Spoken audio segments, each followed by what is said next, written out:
Monday, everybody. Eric Jacobus here for Unoptimized Evolution. I'm still getting used to the title, excuse me. I don't normally do these, but I thought I'd start doing videos on hauls and unboxing, although it's kind of nerdier than that even because it's for books. Because I order like 10 books at a time, and I usually order from apebooks.com because they're an independent bookseller and their prices are really good. And their service is very good too. And so this time I've got 5 books that looks like that came in. So the first one is Search for Society. This is Robin Fox. I found this through Donald Brown's Human Universals, and I found Human Universals from, I can't remember, but this is how I usually find books, is by citations in the back of books that I like. So it creates this sort of like mini social network for books, which is kind of an interesting way to to source your books. I think that the study of human universals well, at least Donald Brown makes the case that human universals are not very well studied anymore because the field of anthropology it tends to favor a much more I guess you would say taxonomical approach to human religions and cultures, where the anthropologist will instead detail all the differences between a culture rather than all the similarities. And you see this a lot with religious studies too. For example, the study of religion will say that there are 30,000 whatever religions in the world, or I don't know, whatever the number is, right? And that somehow means that there are 30,000 very different religious thought patterns, right? And that would be the sort of that would be the sort of like taxonomy of religion. But someone like Donald Brown or myself really would say that, well, what if we look at it more as a family tree, that they all sort of point to the same thing. They all have similar themes of redemption, debt, blood. They all have these very similar themes. And that probably points to some kind of common origin of all these religions. And I think that that's more interesting than just cataloging all the things that are different about them, right? So Robin Fox is another one who focuses on these differences. Now, Donald Brown, and I think Fox too, based on the title, Quest for a Biosocial Science and Morality. A lot of these types are trying to find biological origins of human universals. Like for example, one human universal would be handedness is one, where it's like, something like 10% of the world is left-handed, but 90% are right-handed. Most human institutions across the world favor right-handedness, right? At least up until recently. And you see this with, flip napping. The theory is that, the reason that lithics look like this, see, it's kind of like biased on one side. It's because it's easier to nap in that direction than that direction, right? So it creates kind of like a bias. And it turns out that most lithics look like this, or most lithics show a bias of right-handedness. So that's one example of a human universal. Another one is I don't know if I can say this on YouTube, INCEST. I don't know if I'm allowed to say that. There are like a lot of words being censored. INCEST, taboo, or aversion. So, aversion to siblings being married, and of course aversion to parents marrying their children. That's a universal everywhere in the world. In fact, it seems like the further back you go, the more intense or the more harsh the punishment is for INCEST. I'm just gonna say it, incest. Let's see if it flags that. And so looks like there's this one's got inherent rules of violence. Now that's something that'll be interesting because Donald Brown doesn't talk about violence as a universal. Instead, he covers things like incest. He covers what was another one? Time, as opposed to there are a lot of communication scientists who claim that there are some societies that don't have a concept of time. That's probably not true. Just because the language lacks, for example, if it lacks conjugation for past and future, well, so does English, right? But English has an understanding of time. And Donald Brown's study found that when you take everything in context, everybody has a sense of time. Although, interestingly, there is probably some correlation between scientific development and an understanding of space and time. I haven't read this yet, but Leonard Shlain writes about this in Art and Physics. I don't totally buy his arguments, but I don't doubt that there is some correlation between the understanding of time and one's current sort of like linguistic kernel. I just think that languages, by and large, if they exist today, they understand space and time. Another one I got: Wolves in Folklore, Religion, and Mythology. This is interesting. I can't really find much writing about werewolves. There's just not a whole lot. And I think werewolves are this really interesting, well, at least my theory on werewolves, is that it's this very interesting sort of like middle stage or intermediary stage between witch hunts, like the witch hunt craze in the 14th and 15th centuries, and the emergence of democratic governance and trial by jury. There was this intermediary stage where, you know, you had some interesting things happening. One was the use of gunpowder in ballistics with firearms. And so essentially, if you think of what that means, is that if you have some kind of a problem before the invention of firearms, right? If you have some kind of an issue, say with your herd disappearing or your livestock disappearing, right? It was very common to go and blame an old witch and then say that she turned into a cat or something, and then, you know, harmed your animals and then turned back into a witch. And if they can find cat fur on her bed, then that's evidence that she's a witch. And they would do this stuff, right? And this wasn't just a Christian thing. This was everywhere. And this is really kind of like drawing from old pagan myths about witches and transformations, right? And a lot of it probably comes from totemism and all that, right? And so the standard of evidence was very low. So you just kind of like blame a witch. If she denied it, right? There's that Monty Python joke, right? Which is that like if she weighs less than a duck, then she's a witch, right?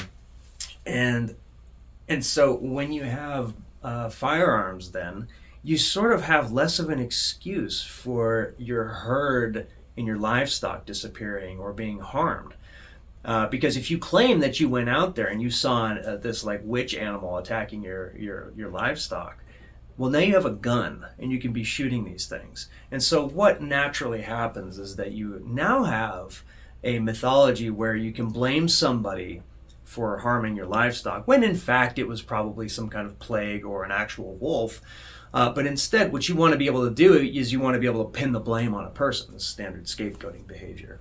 Something that Rene Girard talks about very well in Violence and the Sacred. This is a very good book. I don't totally agree with it, but so if you can blame that on a person, then you can like extract payment from him, for example, right? But what is the burden of proof now? Well, the burden of proof is that if you say, well, I shot at the animal, you now have to find somebody with that same injury, right? And this is the werewolf myth, right? That if a man turns into a wolf and the wolf is terrorizing the town and the wolf gets stabbed in the leg and the man wakes up the next morning like, well, what happened last night? He doesn't remember anything, but he's got this knife wound in his leg, or he's got a gunshot wound in his leg, right? And so if you can find the person that has the same wound that you inflicted on the wolf, then you have your culprit, right? And of course, this never really transpired, right? This is actually something that would be technically almost impossible to do, because now the burden of proof is sort of like increased in the court system. So now you have to find somebody who has the same injury that you claim inflicted on the wolf. And so what is the resolution of this? The only way that you can prove that a person is a werewolf is by shooting him with a silver bullet. And who had silver bullets? Probably nobody. Right? So you actually make something that's basically impossible. You create a system, a myth, that makes it impossible for you to prove that anybody's actually a werewolf. And then you eventually graduate out of this mythological system into an evidence-based court system that we have today, trial by jury and all that. And you basically have no more excuse for your livestock disappearing. I don't think that she's going to talk about that. but that's my kind of read on why werewolf mythology is so wrapped up, at least in the West, why it's so wrapped up with guns. Because it was in that intermediary stage when guns were starting to falsify old magic. They falsified the Boxer Rebellion, right? I talk about that in one of my videos. They were falsifying magic because like now talismans just didn't work anymore. Talismans claimed to work against steel weapons, bone weapons, arrows, and all this, right? When like a lot of the time you could sort of like, claim that you deflected these, steel weapons when in fact they just missed, they just grazed you. It's actually kind of difficult to kill somebody with a steel weapon still, right? It's still difficult. It's much easier to kill someone with a bullet. And so as a result, burden of proof is increased. I'll let you know what I find about that. All right, now I'm going to do the unboxing. I hate these, but I say, no, some people like them. All right, this one is the Genetical Theory of Natural Selection. So this is Ronald Fisher, Ronald Fisher was essentially the author of Modern Synthesis. Modern Synthesis combines Darwinian natural selection with Mendelian genetics. Now, it's kind of hard to fathom this, but for almost a century, the two disciplines were not united. They were their own things. So scientists believed that animals, Darwin wrote in Origin of Species that animals have this survival of the fittest, but there was no clear mechanism by which animals actually propagated their type and how that selection mechanism actually worked. Meanwhile, Gregor Mendel was showing how genes transferred between plants basically in order to give rise to dominant traits, recessive traits, and all this, right? And then Ronald Fisher combined the two into what's called modern synthesis. And this is essentially the same scientific program that we're using today. It's become this sort of commonsensical idea of how everything works in human society and human behavior, to the point where it's just this like shorthand explanation for everything that's human. And I find this to be a little bit lazy.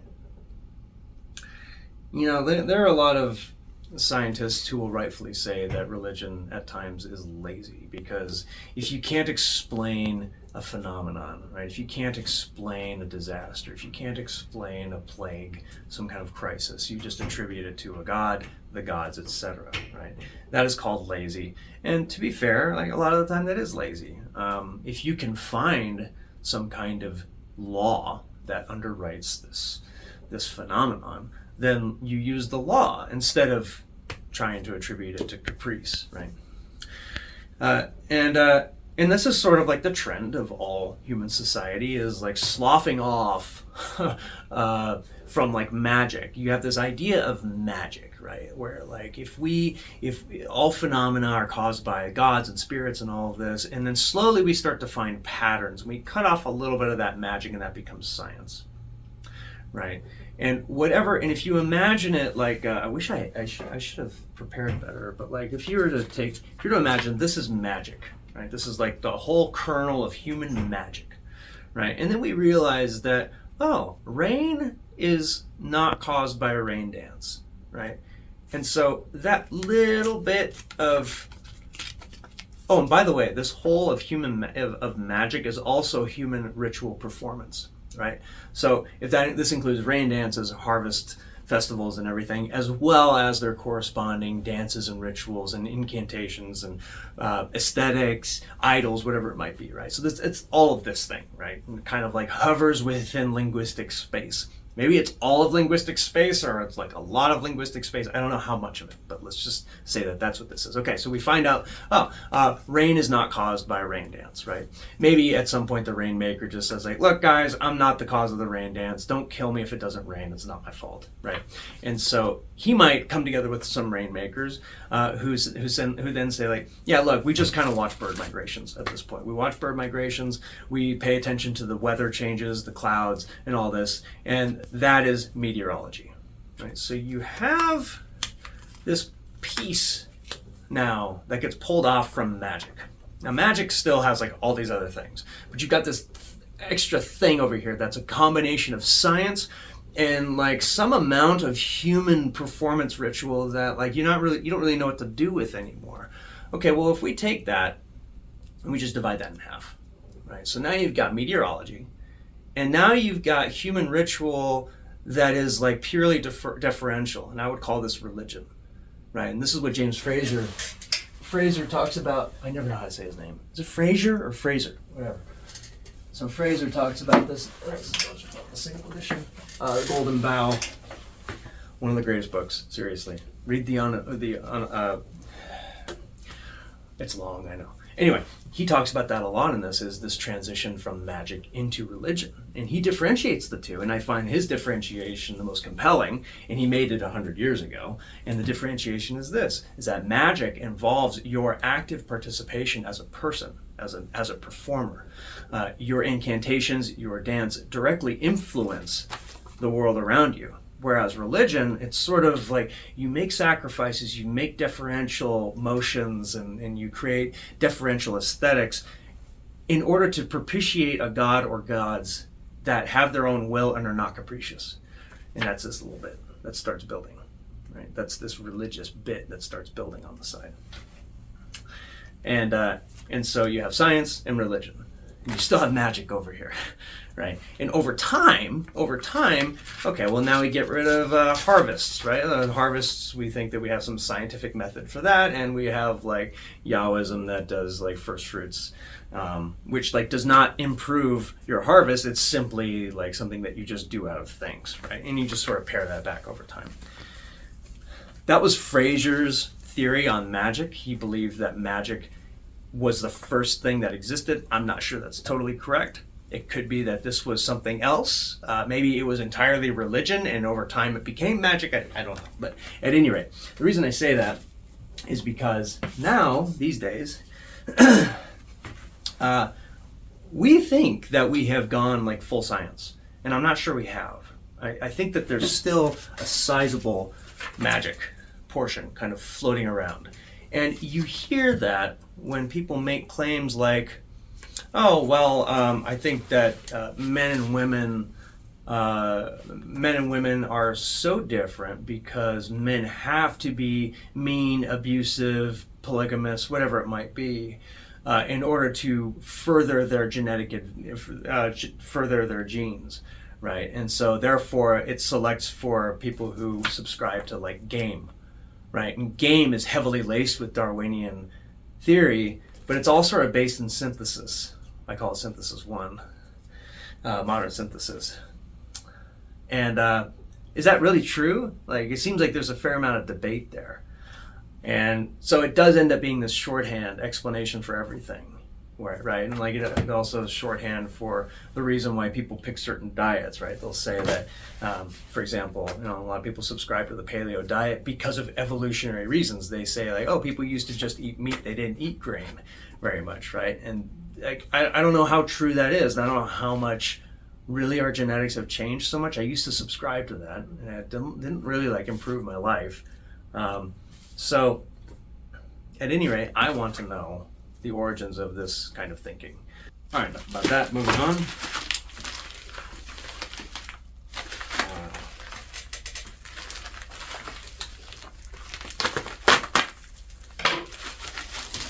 What do we got here? We have paperback.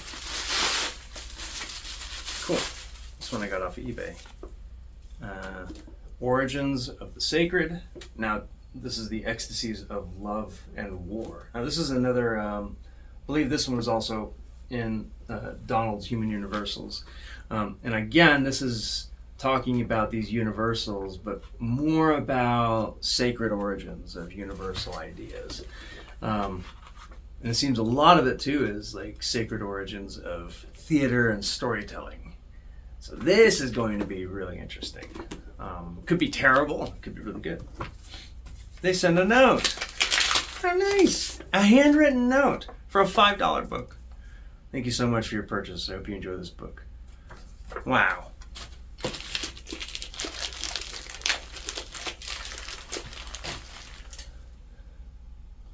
Very nice. Okay, next one. Last one. We have Stone Age Economics, Marshall Sahlins, or Sahlins. Sorry, I don't know how to say his name. So Marshall Sahlins also wrote a kinship book, and he seemed very level-headed regarding kinship in economics and institutions, the sacred, and all this. I don't really know much else about what this book is aside from how economics worked during the Stone Age. If we look in the index, so we have the original affluent society, domestic mode of production, underproduction, intensification of production, spirit of the gift. Okay, now we're talking about gift-giving economies. That stuff is like not very well understood anymore. This is the origin of like the original communal sacrifice, right? And this is stuff that I think, a lot of Bible readers might be confused by when they read the Old Testament and they read about the sacrifices and the peace offerings and communal offerings and Thanksgiving offerings and these things. And it doesn't really make much sense because we don't have a gift-giving economy anymore. We have a monetary economy. But in a gift-giving economy, the entire purpose of a communal sacrifice is that you have some kind of a patron who offers the lamb or the goat or whatever it is, and then it's supposed to be a communal meal with the god. And so, the idea is that you have sort of a place there for the god to sit at, and then you invite everybody. Everybody's invited, and it's free. Usually, anyway. I don't know, maybe they start charging for it later. And then, as an individual, you sort of demonstrate your own, I guess you would, it's sort of like a demonstration of one's big manness within the society. People who have more are more likely to donate more. And the more you donate in these societies, the more the sort of ledger is like in your favor. You tend to have more donations from the group as a result. It just tends to work that way. You'll also have the temple priests, you'll have the chiefs coming to you more often, potentially asking you for loans. And so gift giving is a big deal. The sociology of primitive exchange, probably the same idea, exchange value and diplomacy of primitive trade. Okay, so that's what this is about. Awesome, that's gonna be good. I figured I'd talk about what I'm reading right now too. So this one is called The Hand, Raymond Tallis. Really, I don't like this book. Sorry. I'm not really enjoying this. Mostly because of the writing style. It's so flowery, and I don't really enjoy that kind of writing. This is much more like it's a philosophical inquiry into human being. The whole idea is this sort of philosophy of what the hands do, the purpose of the hands, the language of the hands especially. And what I do appreciate is that he puts into words hand gestures, right? So like a hand gesture like that, he'll say like this is a sort of self-defeating gesture that most people would understand in the world. With the basic idea is that hand gestures are possibly the original language that humans used, or maybe some combination of hand gestures with vocalizations. Which is it's an interesting theory, right? Because you don't really get that stuff with animals, as far as we can tell. Animals don't use hand gestures in any kind of recursive way. Animal gestures with hands are either to acquire things or to repel things. It's not really, you could argue that chimpanzee grooming is a gestural linguistic act, but it has a utilitarian function, right? Which is like demonstrating, that you're serving somebody else. In and of itself, like a chimpanzee doing this as if to indicate I want to groom you would literally mean I'm going to groom you, right? It couldn't mean something symbolically, like, hey, I don't know what it was symbolically. What would that mean? Like, I hope you do well or something, right? But they don't do that as far as we can tell. Of course, you'll have all the people out there saying that we don't understand them because we're not chimps, and maybe they are using language, but I'm not convinced of that because they don't carpenter the world. We do. And the other one I'm reading is Rick Rubin's Creative Act. This is very good. It's a really good book, and it's easy reading. You can blow through 20 pages in a few minutes. And it's kind of about the creative process as he knows it. Rick Rubin was is a great music producer, brought up a lot of the big hip hop artists of the 90s. And it's sort of like a discussion of all of the methods that he used with his artists to kindle creativity, right? The exercises that they would do, environments that he would put them in, questions he would ask them, things that he would prime them with, right? Ways to kind of get the creative fires going. So it's very good.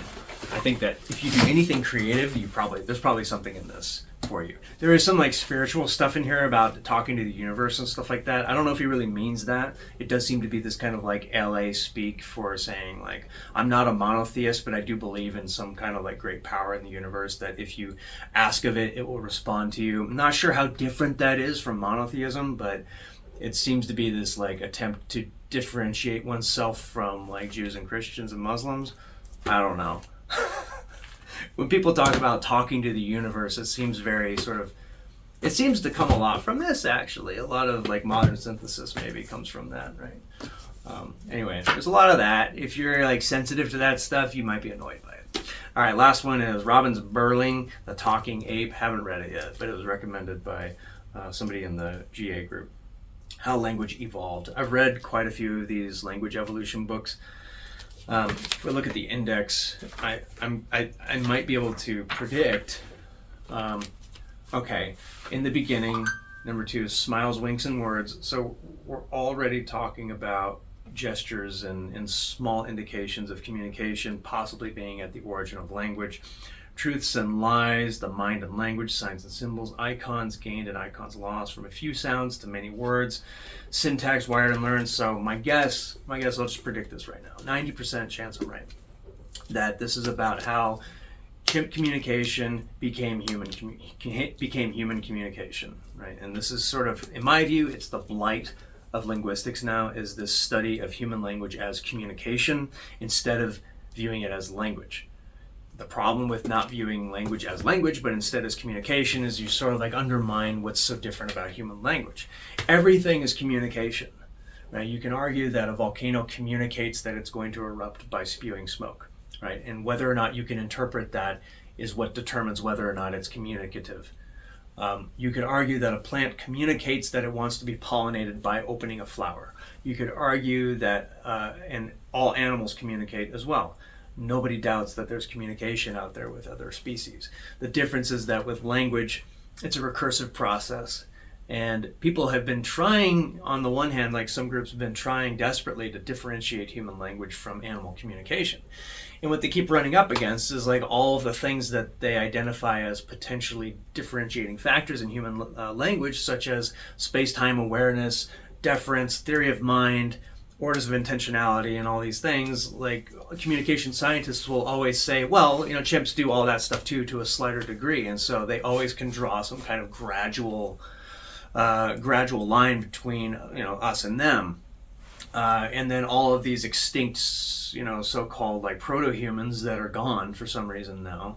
The hypothesis is that like the earliest ones had like really remedial communication, and then the later ones like Neanderthals had like more advanced communication that was starting to become like Homo sapien communication, right?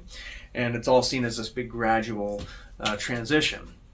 My Roba hypothesis is like a total simplification of this, right? Which says that like not only does language utilize recursion, and recursion being the nesting of things within themselves, like a Matryoshka doll, not only does language do that, but violence does that as well in humans, because with using object-based aggression recursively, you anticipate that the opponent is bringing an object. And you anticipate that the opponent is anticipating that you're bringing an object, right? And you're anticipating that he's anticipating that you're anticipating, right? It's just like infinite layers of tactics. And really, that's like the same process as language. It's the same function. And so if you encapsulate those tactics, you can encapsulate those into a word. And by using a word, you're sort of calling upon that relationship of infinite tactics. And so arguably the first word would have been the encapsulation of the first tactics.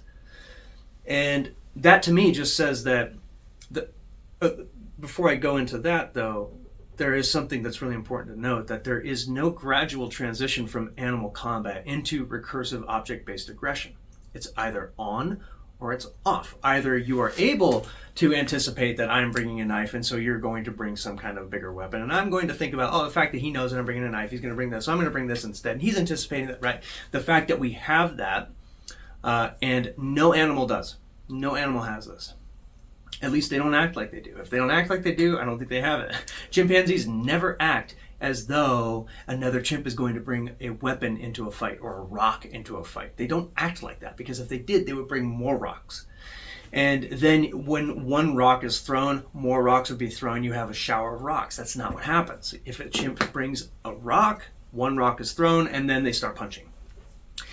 So yeah, apes kill. Yes, apes gang up on other apes. Yes, apes are aggressive, but they do not use objects recursively. Now, when you combine, and so like technically they're not really combining combat with object usage, even though like they might throw that first object.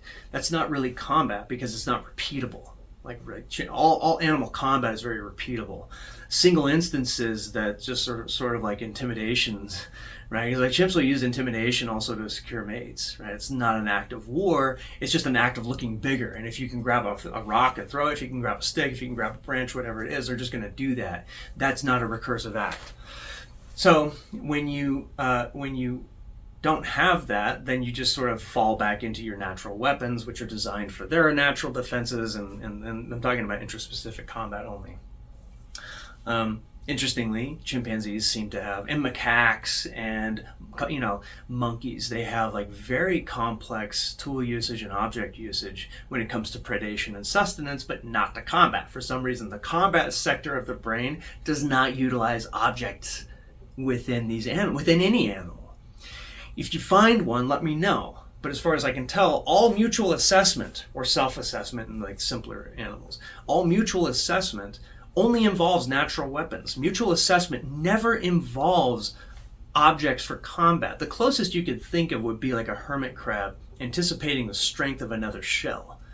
Right? That would be like the closest that you could sort of imagine this. But even hermit crabs, they self-assess. So they don't actually mutually assess other shells. They'll sort of assess their own. And they'll say, oh, because I have a strong shell, I need to hit this other guy's shell really hard. Right? Even if that guy's shell is weak. Or if a hermit crab has a soft shell, then like that hermit crab might be reluctant to attack another crab, even if that crab has a weaker shell, right? All that's to say, animals don't use objects recursively in combat.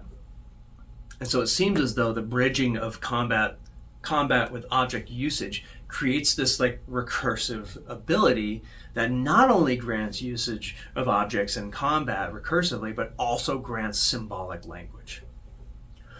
And to me, it's just the same process. It's like a thermodynamic model. You're either engaged in violence, or you like pull that recursion into symbolic form and you make words, and those words have their own hierarchy, and that hierarchy is a proxy for human hierarchy, because you can no longer establish a human hierarchy with combat. You never could, technically. My definition of humans is that we never could establish hierarchy with combat, because it was always apocalyptic. So we would always rely on language and symbolize it within these words, and the words have their hierarchies, and that's how you get grammar. And you just don't have that with animals, because they don't have to. They're already optimized for their communication systems. And that's different, right? That's communication. They don't have to encapsulate combat into communication. We encapsulate combat into these symbolic forms, and those symbolic forms, they don't just take on, our grunts and our vocalizations. They also take on our hand gestures. They take on our eye contact, joint attention, body language, all this. And so recursion itself, I believe, is what is ultimately at the base of what is human. That to me is the human universal. If you're ignoring violence as a human universal, and you're sort of attributing it to just like some shared aggressive gene that we have with chimpanzees, you're sort of ignoring the reality of violence, which is that it's recursive in nature, and it's not recursive in any animal. I have serious doubts that this is going to talk about violence. It should. All language books should talk about violence. That's all. All right. Goodbye.